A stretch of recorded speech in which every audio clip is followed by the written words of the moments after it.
2 para las 9 de la mañana, lo decíamos antes de la pausa, Juan Faropa nos va a estar visitando y ya está con nosotros aquí en los estudios de TV Ciudad, así que le damos la bienvenida. Bienvenido a Ciudad Viva. ¿Cómo le va? ¿Cómo anda? ¿Qué tal? ¿Cómo están? Bien, un placer tenerlo por acá. Lo hemos tenido de forma virtual en todo esto del Zoom, la virtualidad, pero con mucho gusto lo tenemos acá mano a mano. Sí, no, la presencia personal es fundamental. Realmente lo hablábamos recién fuera de cámara, por temas docentes, etcétera.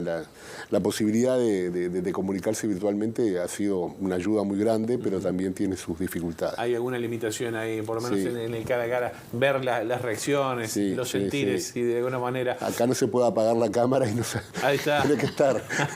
Estar mano a mano. Juan, bueno, después de 10 años deja la titularidad allí de la institución de Derechos Humanos. Hay que destacar también que las nuevas autoridades van a asumir el próximo jueves 1 de septiembre. Y bueno, ¿qué le ha dejado su pasaje por la institución? Imagino que de todo en estos años, ¿no? Sí, de todo. Realmente ha sido 10 años, yo muchas veces digo, qué pena no haber tenido la posibilidad de esta experiencia cuando tenía 30 años, por ejemplo, ¿no? Pero esas cosas son como son, no se puede tener todo. Con más energía.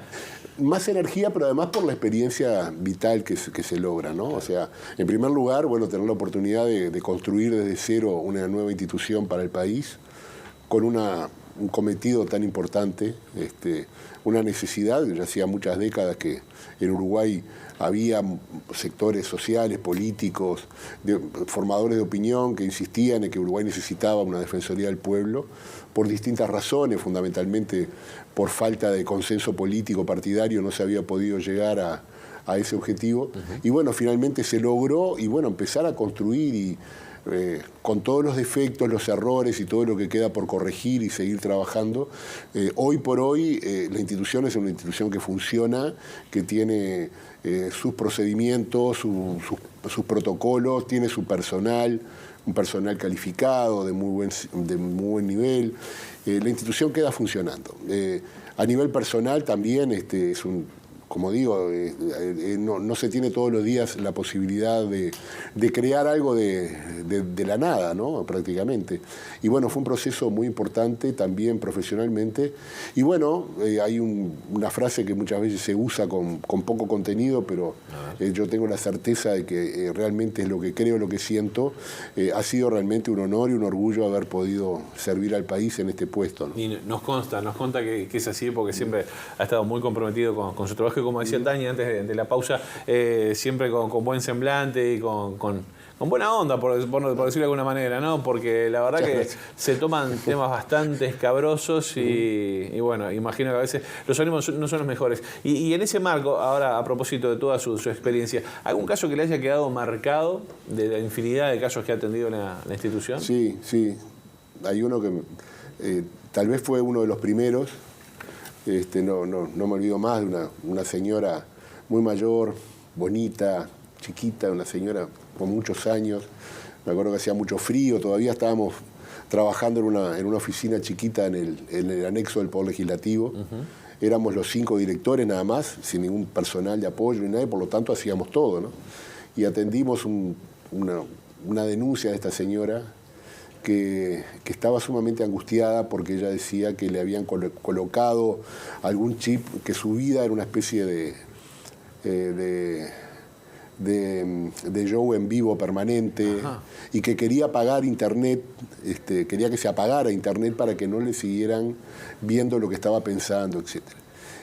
Una señora amorosa, y a mí me generó una angustia muy grande porque me daba cuenta que no podía darle una respuesta que a ella la satisfaciera y por otro lado tampoco caer en la falta de respeto de decirle, qué macana, o mire que eso no es tan así. Y bueno, conversamos mucho rato, le dijimos que íbamos a investigar el tema, qué posibilidades teníamos de eso, pero que bueno, que no se preocupara porque igualmente internet tampoco funcionaba las 24 horas o algo por el estilo. Pero eso me generó, después de haber contado esta situación muchas veces en todo este tiempo, como se imaginarán, una reflexión respecto a la soledad, ¿no? A la soledad enorme en la que se encuentran muchas personas en nuestra sociedad, sobre todo personas adultas mayores, mujeres y hombres, esa necesidad de tener un lugar donde se la escuche, se la atienda con respeto. Y eso creo que fue algo que orientó y que pretendimos de alguna forma, a veces con éxito, muchas otras veces no, transmitir también a la impronta de la institución. Que la gente entendiera que tenía un lugar donde se la iba a escuchar, que no era una oficina más de trámites del Estado, que no le íbamos a decir, no, mire, tiene que traer un papel sellado y con este papelito se va al 5º piso, o vaya para acá, No, a la gente hay que escucharla e intentar resolverle el problema que tiene. Evitar un poco la burocracia y poner oreja. Está bien, o sea, yo creo que la burocracia sana es buena, es necesaria además. La buena burocracia es decir, que el Estado tenga un aparato técnico profesional, estable, calificado, que ingresa por concurso, que es calificado de acuerdo a sus capacidades, que se les paga adecuadamente de acuerdo a sus capacidades. Eso es imprescindible para el Estado, desde que se creó el Estado moderno y hasta ahora. Lo que pasa es que muchas veces vemos la burocracia con la cara mala de la burocracia. La negativa. Que es cuando es el mal funcionario, la mala funcionaria, que lo que quiere hacer es sacarse el problema de arriba y ver a quién se lo puede colocar. Claro. Y bueno, eso se intentó resolver porque entendíamos que más allá de los trámites que pudiéramos hacer para que los derechos de una persona se vieran garantizados en definitiva, la sola atención, la sola presencia, la actitud, el rostro, el lenguaje con que se hablaba con la persona o se habla con la persona, es una forma de reconocer que sus derechos están siendo respetados. ¿Se sintió contenida esta persona? Sí, supongo que sí, no volvió por lo menos.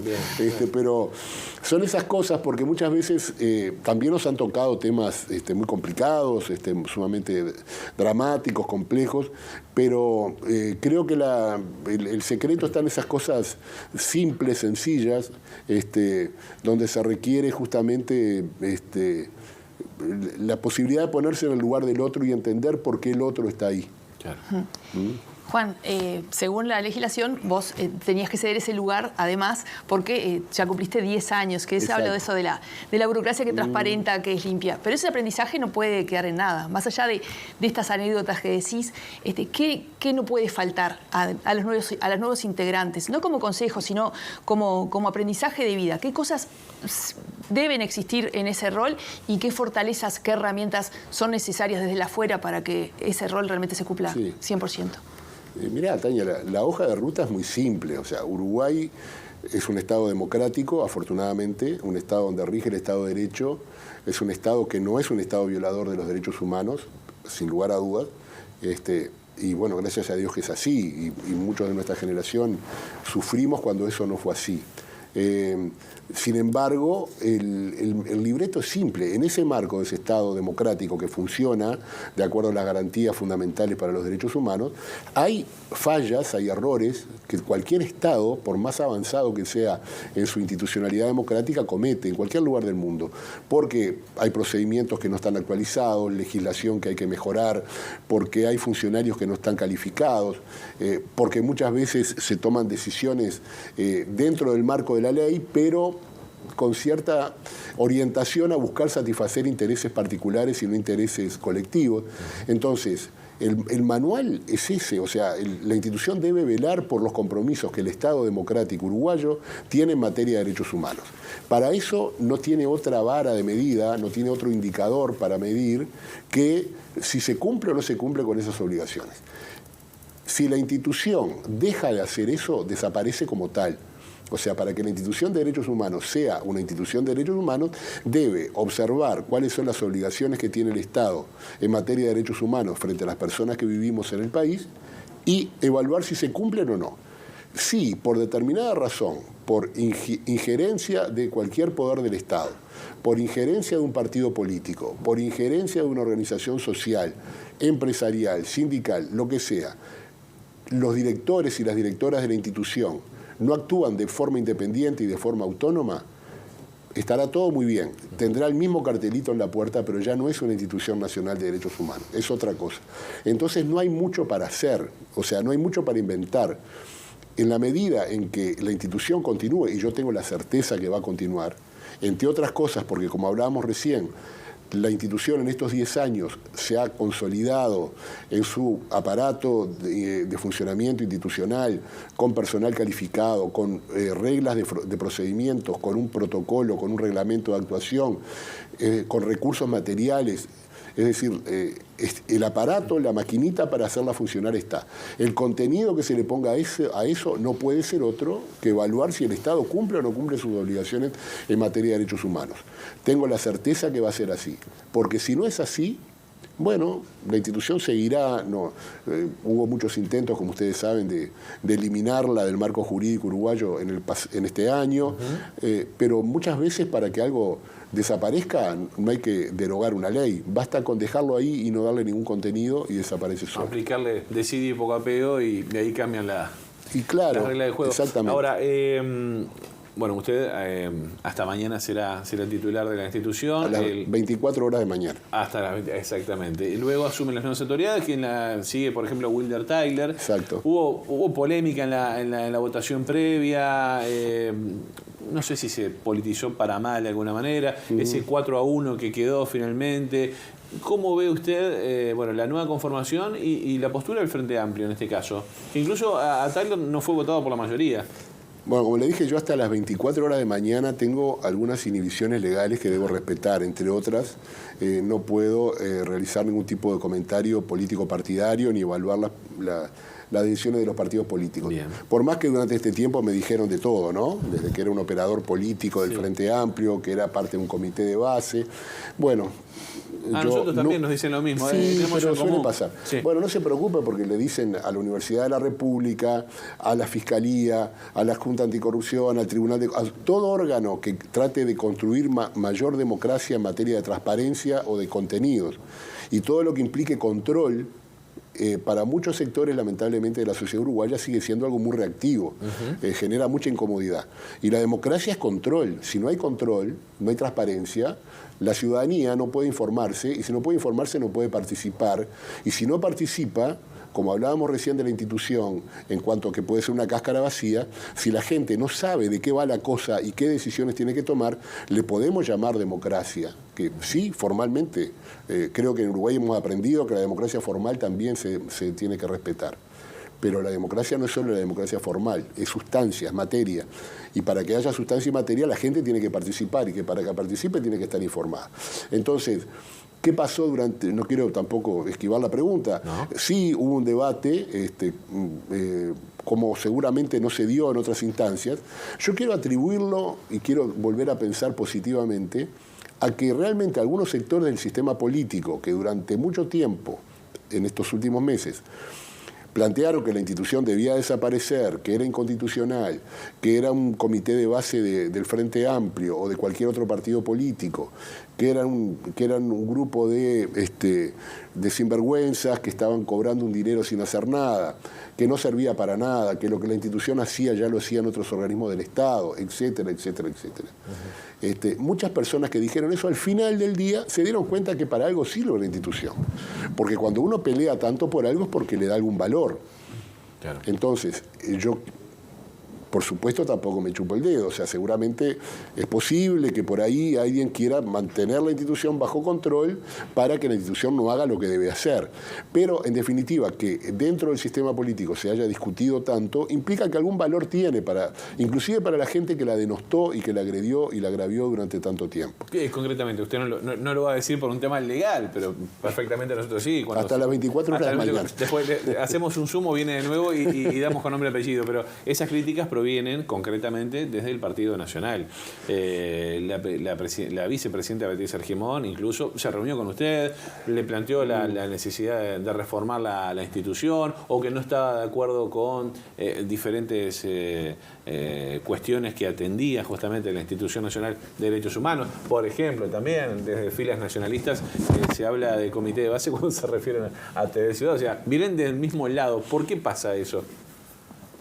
Dos cosas. Primero, yo me reuní con la presidenta de la Asamblea General en ese marco y logramos llegar a puntos de acuerdo muy importantes. O sea, yo reconozco la trayectoria de la presidenta de la Asamblea General en el proceso de construcción de la Institución Nacional de Derechos Humanos, cuando ella era integrante de la bancada bicameral femenina, fundamentalmente, etcétera, etcétera. Creo que se logró comprender que se estaba llegando por una parte importante del sistema político a un terreno muy resbaladizo en relación a la posible, ya no eliminación de la legislación a la institución de derechos humanos, sino de mantenerla, pero quitarle autonomía y quitarle independencia, y que eso iba a tener consecuencias muy complicadas a nivel interno, pero también a nivel internacional. Entonces, por ahí creo que están bien las críticas. Hablamos mucho con la escribana Argimón respecto a que se puede mejorar la legislación que regula la institución. Todo se puede mejorar, siempre y cuando no se toque la esencia. Si se toca la esencia, repito, le podemos llamar como sea, pero no es una institución de derechos humanos. Pero yo quiero ampliar un poco más. Obviamente es innegable que en estos últimos meses lo que se tuvo más información fue de ataques, agravios durísimos, ya ni digo infundados, groseros, o sea, sin ningún tipo de conocimiento de lo que es la institución, porque creo que hay algunos actores importantes en el país que tienen la obligación de informarse para opinar, por respeto a la gente, ¿no? Claro. Entonces no se puede salir a hablar como si se está conversando en una mesa de boliche sobre el resultado de un partido de fútbol. Y que muchas veces en una mesa de boliche sobre el resultado de un partido de fútbol se habla con más seriedad de la que muchos actores políticos hablan de la Institución Nacional de Derechos Humanos. Pero cuidado, porque en todo el espectro político todavía existe un desconocimiento importante de lo que son estas nuevas formas de control que se han empezado a implementar en los estados democráticos no hace mucho tiempo, yo diría los últimos 30 o 40 años en la región. Obviamente en los países nórdicos, desde el siglo XVIII, que ya esto se empieza a implementar, en el siglo XIX se constitucionaliza, luego en América Latina, a partir de la caída del franquismo en España, la nueva constitución, aparece la figura del defensor del pueblo, pero si uno mira la línea de tiempo, son chirolas, es muy poco tiempo, y hay mucha gente que todavía no entendió de qué va esto. Entonces, cuidado, porque también en administraciones anteriores, que no fueron la actual administración, si bien la institución no recibió ataques, críticas, agravios, muchísimas veces no se atendió las recomendaciones que la institución hacía. Ajá. Entonces, acá el combo va completo, es como se le dice a los gurises, ¿no? ¿Querés comer la milanesa? Tenés que comerte las zanahorias hervidas y la selga. No podés poner las zanahorias y la selga para el costado y comerte la milanesa. Te comés todo, porque viene así. Dice, el Frente Amplio no se comió No digo, el Frente Amplio es mucha gente, el Partido Nacional es mucha gente, el Partido Colorado. Sí hay actores políticos, del sistema político en general, que en muchos casos no lo entendieron, porque no lo entendieron y tienen que hacer un esfuerzo para entenderlo. Y en muchos otros casos, como se vio públicamente, ese desentendimiento, desconocimiento en este marco de un clima tan feo que se está dando en el país en los últimos meses y en los últimos años, de un discurso muy agresivo, no quiero hablar de discurso de odio ni de generación de odio, pero sí de mucha agresividad. Yo siempre digo que la gente habla y habla en el Parlamento y habla en la prensa como si estuviera tuiteando, y no se puede razonar en 40 caracteres. El ser humano se comunica de otra forma. Entonces, en ese marco y en ese clima, bueno, era fácil tirar, pegar, pero ojo, porque la institucionalidad democrática que afortunadamente hoy tenemos, hay que cuidarla todos los días. Sé que queremos cambiar de tema, pero sí, en 30 segundos, en la forma en que se definió la integración es no entender el tema, ¿no? Tiñendo de colores partidarios a una institución con esa legitimidad. Pero la conformación actual, una opinión de 30 segundos. Tengo un enorme respeto, no me corresponde juzgar cómo va a funcionar el Consejo. Yo quiero pensar que la institución es lo que importa, que la institución va a continuar, y tengo un enorme respeto por los nuevos directores y directoras, y estoy seguro que fundamentalmente con el apoyo importantísimo, insustituible del equipo de la institución, de los funcionarios y las funcionarias, que los hay muy buenos, muy calificados y muy comprometidos, la institución va a seguir funcionando. Y creo que es importante que eso se tenga en cuenta. No se puede decir, la institución se destruyó, porque ojo, el Consejo Directivo del 2012 al 2017 y el actual tampoco ha sido la panacea, tuvimos errores, tuvimos dificultades de funcionamiento. O sea, no hay nada perfecto, no hay nada que no se pueda mejorar. Lo que sí yo sigo reivindicando, y lo voy a seguir reivindicando hasta mi último día con la banderita en el aire, con la banderita de la institución, es que Aquí se actuó de manera autónoma, independiente. A mí, en 10 años, nadie de ningún partido político, de ninguna ONG, de ninguna iglesia, de ninguna empresa, de ningún sindicato me dio ninguna instrucción. Y si lo hubiera hecho, yo me hubiera ido. Y si no me hubiera ido, la Asamblea General debió haberme destituido. Y si en 10 años, diciendo que yo fui un operador, no lo hicieron, bueno, quienes están en omisión son quienes no cumplieron con sus obligaciones de acuerdo a lo que establece la ley. Así que bueno, no sé, hasta mañana a las 12 de la noche no le puedo decir más nada. Se va con la conciencia bien tranquila y limpia. Más o menos. Con la satisfacción del deber cumplido, se puede decir. Bueno, también más o menos, pero bien. Frase hecha, pero viene a colación. Nos quedan 2 minutos, quizás un poco menos, producción, pero hay un tema que no podemos dejar pasar. Usted ha hablado de un clima enradecido a nivel de declaraciones en redes, pero también un clima complejo en materia de violencia en nuestra sociedad. Sí, y usted, bueno, formó parte del Ministerio del Interior, tiene amplia experiencia en el tema seguridad. ¿Cómo ve lo que está pasando hoy, en la coyuntura actual?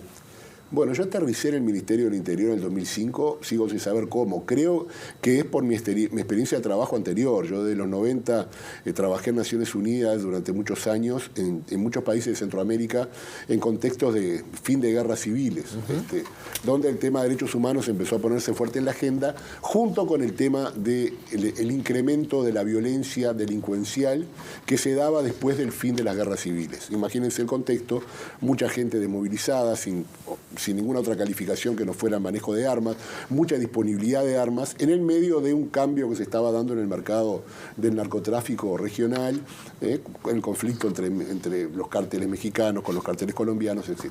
En ese contexto tan complejo, yo tuve la posibilidad de ver lo que empezaba a pasar en varios países de la región en esos años. Y lamentablemente, muchas de esas cosas son las que estoy viendo hoy en Uruguay, 30 y pico de años después. Mismas características. La violencia sin nombre. Yo siempre me acuerdo que decía, cuando vivía en Centroamérica, esto es raro, en mi país cuando matan a una persona, inmediatamente aparece el nombre, quién es, y mucho más si muere un policía, por ejemplo. Y uno leía ya noticias que decía, sí, murieron 10 personas, 8 particulares, 2 policías, punto. Terminó la noticia, pasemos a otro tema. Entonces, la despersonalización de la violencia. La vida humana deja de ser un valor en sí misma y el clima de violencia se va naturalizando. Y lo peor que puede pasar, y yo lo escuché decir aquí como muchos lo escuchamos, es decir, esto en Uruguay no pasa, esto en Uruguay no va a pasar, en Uruguay no va a llegar. O decir, por ejemplo, como con todo respeto dijo el señor ministro del Interior, ¿qué tiene que ver el narcotráfico con la política? No nos podemos a esta altura hacer esa pregunta. ¿Qué tiene que ver el crimen organizado con la política? Pero no solo con la política, con todas las actividades humanas que tenemos hoy. El crimen organizado hace mucho tiempo que está instalado. La violencia llegó, está acá. Y bueno, lo único que me queda por decir en 30 segundos es que realmente espero que de una vez por todas, después que se dio este tránsito de partidos en el poder durante estos últimos 15 y pico de años, bueno, que hayamos comprendido que acá no podemos seguir usando la inseguridad de la gente, la vida de la gente, la tranquilidad de la gente como una moneda de cambio político-electoral. Juan Faropa, le agradecemos mucho estos minutos aquí en Ciudad Viva. Felicitaciones por toda la tarea que ha realizado allí al frente de la Institución Nacional de Derechos Humanos. Y bueno, como siempre decimos, es su casa, así que bueno, dejamos esta charla a cuenta de más. Muchas gracias. No, realmente me siento como en casa con ustedes y con muchos colegas de ustedes de otros medios. No tengo más que el reconocimiento, el agradecimiento por el profesionalismo, con esa voluntad de informarse para informar mejor. Y bueno, muchísimas gracias y seguramente nos seguiremos encontrando. Muy bien, el agradecimiento es nuestro. ¿Nosotros hacemos una pausa? No, nos vamos.